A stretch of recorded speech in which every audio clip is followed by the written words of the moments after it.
Wrong? But Jonathan had a frog in his throat, and he had to clear it before he could continue. Just that everybody is having babies but us. He didn't look at Mary, so he missed seeing her eyes drop quickly back to the work on her lap. Excuse me. Aaron rose from his chair as if to leave.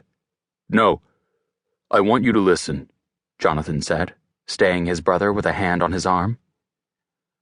I got something to say, and it's for both of you. Aaron glanced at Mary, but she kept her eyes on her needlework. He sat back down slowly. We've been married 7 years now. That's a long time. And there are no babies. I think this is between you two, and I've got no place in it. Aaron started to rise again, but a word from Jonathan stopped him. Stay. And though Aaron stayed, he did so reluctantly, while Jonathan went on. We all here know what happened when we were boys. How we both got the mumps, Aaron, you and me. They left me. Here Jonathan swallowed. I mean, we all know I can't father babies.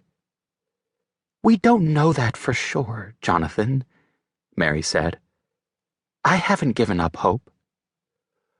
Well, I gave up hope, Mary, and you're just fooling yourself anymore, Jonathan said. There's no call to hurt her, Aaron said quietly, remembering what they'd talked about the night before. Well, this place needs children, and they won't spring from me. Jonathan's palms were cold and damp on his thighs. His tongue, like a thick, swollen cork, threatened to stop up his mouth. But you, Aaron, they could spring from you. It came out half question, half something else. But it was out. Before he dissolved in his own sweat, Jonathan hurried on. You're the natural one, Aaron. You're my brother. You see how there ought to be a child, don't you? It's not a thing I ask lightly.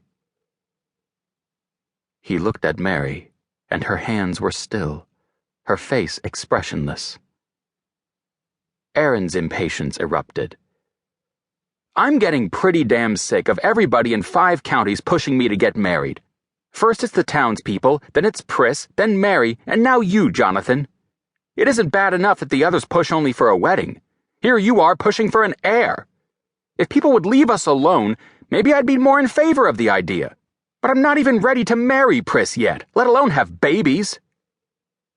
I'm not talking about you and Pris. Well, what the hell are you talking about?